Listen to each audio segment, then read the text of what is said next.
Hello everyone and welcome to this week's video upload.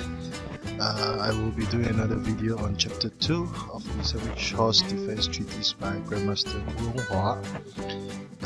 In the previous video, in chapter 1 of the book, the Grandmaster explained why the ancient methods of playing the Sandwiched Horse defense were and why they had failed, and most of it was because of very passive defense. In chapter 2, a fundamental question would be examined, and we will see in the video shortly, and this question must be examined and answered, otherwise the Sandwiched Horse defense would not be a viable counter against the central cannon. So without further ado, we shall see what the question is. So red will start with central cannon, and C8 equals to 6, or traversing the cannon to the palace corner, will be the hallmark of the Sandwiched Horse defense. The main motive, as mentioned in the earlier video, will be to discourage red from developing his red horse as a proper horse, as if red did do so, black would have an opportunity to deliver a skewer. Now, the question in this video would be precisely this: what would happen if red did develop his left horse as a proper horse? And for this video, I've decided to switch the colors so that we can see it from the viewpoint of the player as black.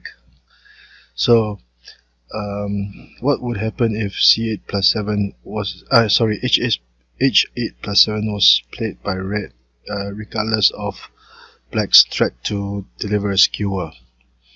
So this would be a very fundamental question, and if black were not able to come out on top for this situation, the Sandwiched Horse defense would not be a viable counter to red's central cannon. So at this point in time, the Grandmaster advocated that C6 plus 5 must be played. This is because it will be a continuation of its plans. If not, black would have many weaknesses in his formation. So what would happen if black did not perform the skewer as planned and chose to, say, develop his left horse with P7 plus 1? Red would immediately continue by moving his cannon to the edge file, where it will be routed. So if black were to deliver a skewer at this point, the horse could move, and the effects of this skewer would be greatly diminished. So a possible line given the book would be such. So at this point, since black advanced the cannon, red would push his pawn forward in retaliation. This would threaten to allow the red horse to move H7 plus 6 to attack the cannon after pushing the pawn forward for a discovered attack. So if black tried to prevent red's H7 plus 6 with a H7 plus 6 of his own, the red chariot would now attack black's pawn rank and threaten to deliver a fork with R2 equals to 4 on the next move. So this would force the black to defend with A6 plus 5 to protect his cannon. And red would be able to continue as planned to push his horse across to the riverbank, where he would threaten to capture the offending black cannon at this point. So as a result, red would have a significant advantage and still control the tempo of the game. And as can be seen, the development of the black pieces are not very ideal. The black horse would not have much to do, and If the black horse captured the cannon, it will be a waste of tempo. Of course, the reader might wonder if c2 equals to 3 were possible. It will result in a trade of material, and so for example, if c2 were played, this was not found in the book, so if c2 equals to 3 was played, red would simply capture, and red would have a central cannon and headhunter cannon in place, so this would give red a very big advantage. There are many more other possible sub-variations, but the lines given by the Grandmaster will be the key lines to master. So back to the main line. So if red was very stubborn and challenged black to play c6 plus 5, black must indeed do so. And in this situation, one commonly used tactic would be to play c5 equals to 4. So it will be a discovered attack. So black could be faced with a dilemma at this point in time. Okay, first, black could capture the red cannon as planned, but this will allow red to have an headhunter cannon in the middle of the board, and this would be a very, very threatening entity. So what would happen if black did not continue with his plans and chose to capture the offending central cannon? After the exchange of cannons, red would have the better positioning of the pieces. As in this case, although the black horse can be developed from the central file, neither of red's pawns on the 3rd or 7th files have been advanced. So black would not be able to develop this horse as a tiger-headed horse, which h5 plus 3 or h5 plus 7. And at this point in time, if the horse were to attack alone, there will be many ways for red to counter and capture the black horse. So generally speaking, this situation would be red's favor. So black would capture the cannon as planned and threaten to capture another horse, while red would get a headhunter cannon as compensation. So at this point in time, red would have to be aggressive and retreat his cannon. So this situation on the board will be the key topic of discussion for this chapter. So at this point in time in the book, 3 variations were examined. The first variation will be c2 equals to 7, whereby black would continue to capture and gain material. The next variation will be r9 equals to 8, whereby black would try to eliminate the potential threat of the red chariot. And the third variation will be black moving r1 equals to 2. So we shall examine the first variation. It would seem that black would have a huge advantage after gaining 2 major pieces so early in the game. However, once the cannon is played c2 equals to 7, red would jump at the chance to develop his other chariot. So at this point in time, both of red's chariots would be developed and ready to attack, and this would give the headhunter cannon much needed firepower and backup. So black would either play r1 equals to 2 or c2 equals to 5. If c2 plus 5 were played, black would retreat and threaten to gain back lost material. And red would have a supreme advantage, and black would have a hard time in the ensuing game because red would now be prepared to capture material with discovered attacks or discovered checks. For example, r2 equals to 5 for a check, and then r5 equals to 8 to capture material. So there are many possibilities here, but red would have a huge advantage, although black would have the material upper hand.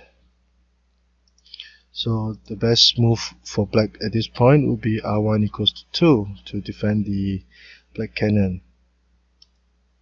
And red would keep attacking.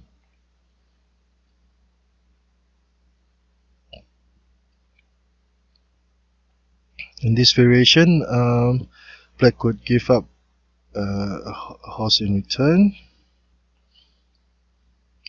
and although black would still have the material advantage, it is very obvious that red will have the huge advantage overall.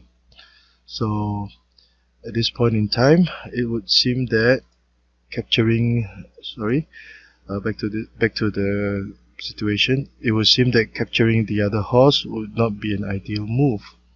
So what about variation 2, whereby red would try to delete the possible threat of red's right chariot.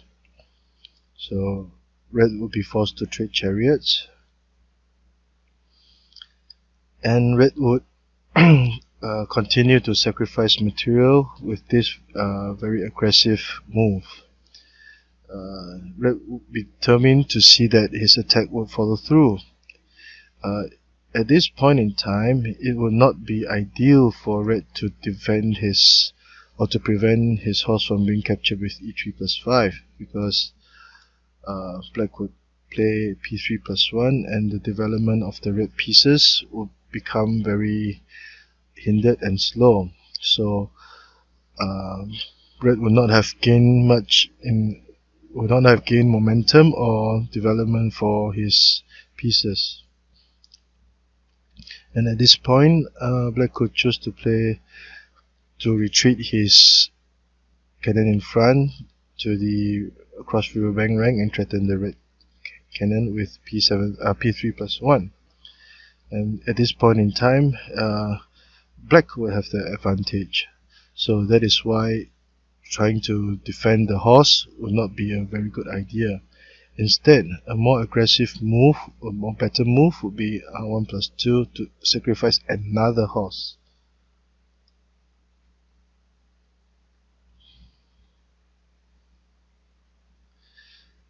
If black, at this point in time, if black wanted to keep his cannon alive, let's say with c7 plus 1,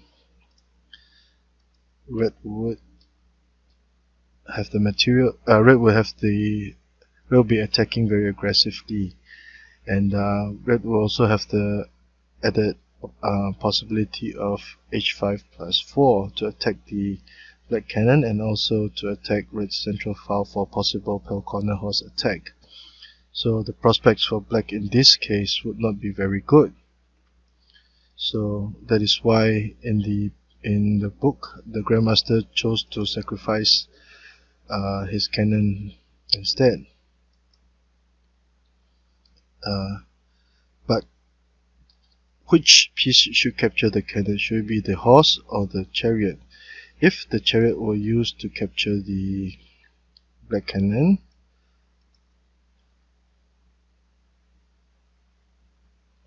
black would advance the pawn to the pawn rank, to red's pawn rank, and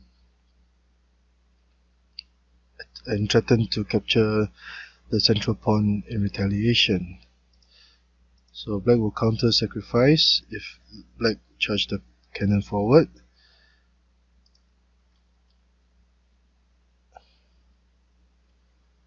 And black would have a easier time in the ensuing game. So after trading material, red would still black would have a slight advantage. So red's advantage by virtue of being the first to make the move would be deleted.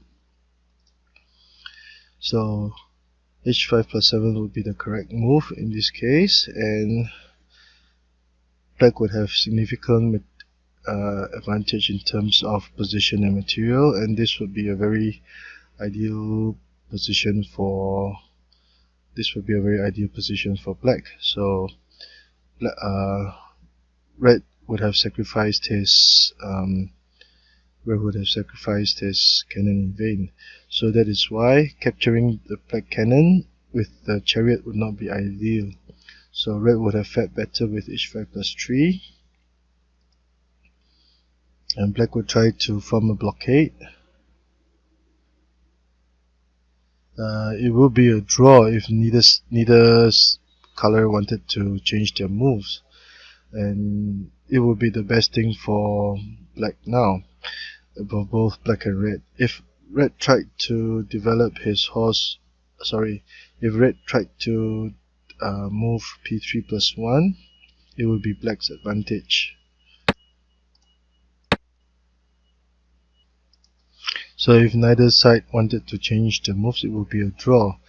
And usually the line of thinking would be, since red would have the first move advantage, settling for a draw at such an early stage in the game would not be ideal, and red's opening would not be considered to be okay. So what would happen if red tried to develop his right horse? And at this point, black would have, after trading material, black would have 3 pieces, 2 horses, 1 chariot, while red would have only 1 chariot and 1 cannon left, and red would be in trouble instead. So back to the board, black R9 equals to 8 could be a viable option for black in this situation.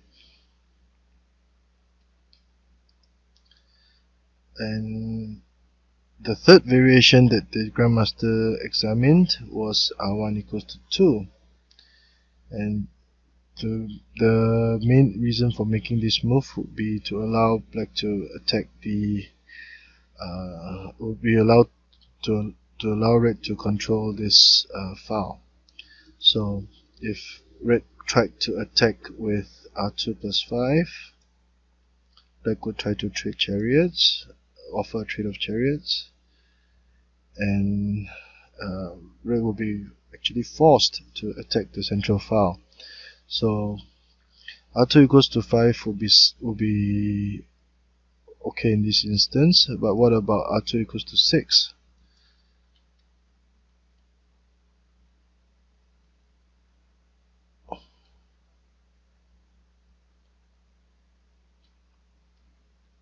Check.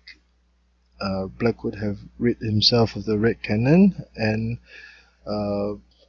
at this point in time, 1, 2, 3, 4, 1, 2, 3, black would have a huge advantage in terms of material and position. Hence, R2 equals to 6 would not be a viable option.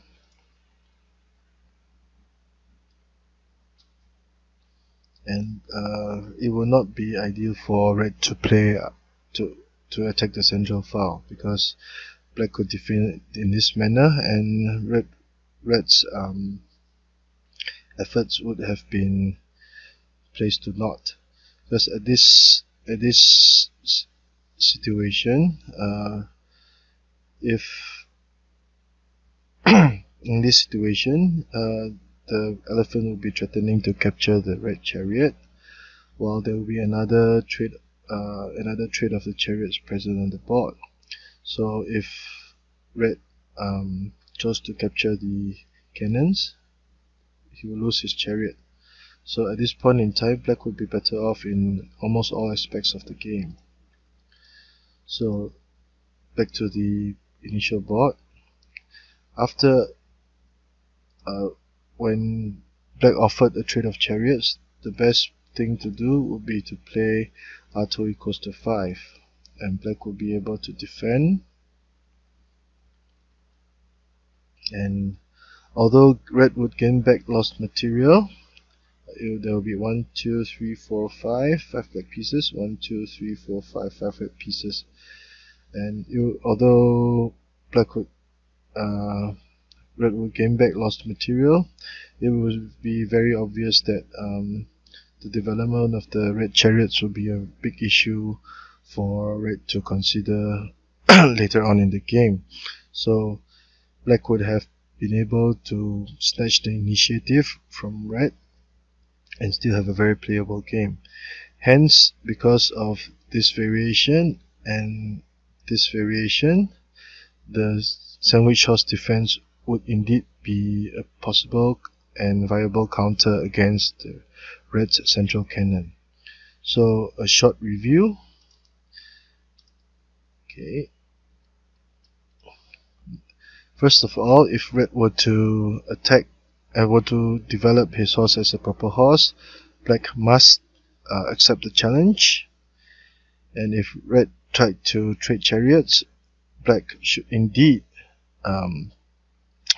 accept red's sacrifice. So at this point in time, there were three variations. At this point in time, there will be three variations that were discussed. The first variation will be black capturing the horse, which will not be ideal. The second and third variation, whereby black would try to eliminate the threat of the red chariot by trading chariots early in the game, would result in a drawish situation. And perhaps the best move for black in this situation would be r1 equals to 2, whereby black would still threaten to capture the horse and limit the development of the red chariot in the same as a foul chariot with r9 equals to 8. So in this short chapter, the Grandmaster explained why the Sandwiched Horse defense would be a viable counter against the central cannon and would discourage and slow down the movement of the development of the red's left horse early in the game. So I hope you have enjoyed this short video, and I will be looking forward to do more on this topic. Thank you very much, and please don't forget to subscribe to my YouTube channel. Thank you.